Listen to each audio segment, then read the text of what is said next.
All right, this is my glider from Kirk. Currently my favorite board at 11'2" and 100 liters. This thing's an absolute boat, but gets into everything, has a ton of speed, and brings back a childlike fun to my surfing.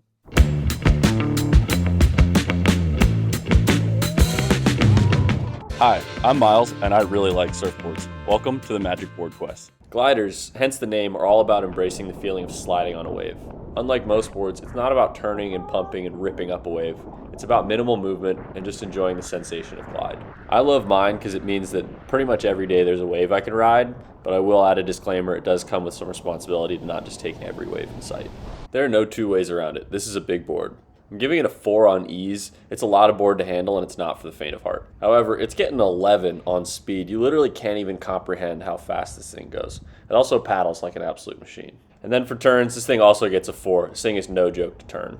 When it comes to the board matrix, gliders have all the speed, but are probably the most difficult boards to turn. So it's going to kind of break the scale here. Gliders come in 3 categories. The traditional eagle skip fry shape, which is very parallel with pointy nose and tail. And then really big longboards that are shaped like a longboard. They're not really gliders.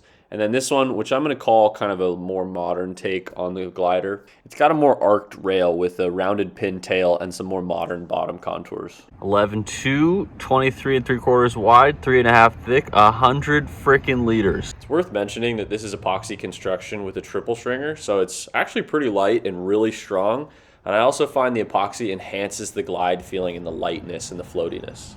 With a board this long, it's definitely flat, but it needs a bit of nose flip so that you don't just bury it every time. It actually looks pretty flat here, but I think the magic of this board is that it has a decent amount of rocker for its size. So here's the rail. It's a 60-40 kind of more modern deal. And you know, the board's 3.5 inches thick, so it's a lot of foam to get out to the edges. Because the board's so long, I just wanted to show how it comes in at the tail too. Got a bit of a V through the tail, and like a couple feet up. Oh, nope. All right, there, we'd call it flat, and that's, I don't know, 4 feet up. And we're flat, basically all the way out the front. Since gliders are so long and you rely on the rail, they actually run a really small fin so that it doesn't drag and you go faster. I run an 8.5 inch skip fry on mine. As you can imagine, gliders get into the waves stupid early, and once you're up and going, they have this magic, floaty glider feel. The downside is this thing is honestly a beast to turn, and even kicking out takes some getting used to. But if you can turn this, you can turn anything. I would say gliders 100% require a point break. It really excels going in a straight line and makes sections, and you can literally surf from one side of town to the other. As a surf junkie, this board gives you the gift of surfing any day you want. It makes small waves and high tide a blast, but it also feels like you're literally flying in head-high surf. Gliders are a totally different way of surfing. It teaches you to enjoy what the wave gives you and to not fight the wave so much. All right, thanks for joining me on the quest for the magic board. Let me know what other boards you want to see reviewed, and we'll see you next time.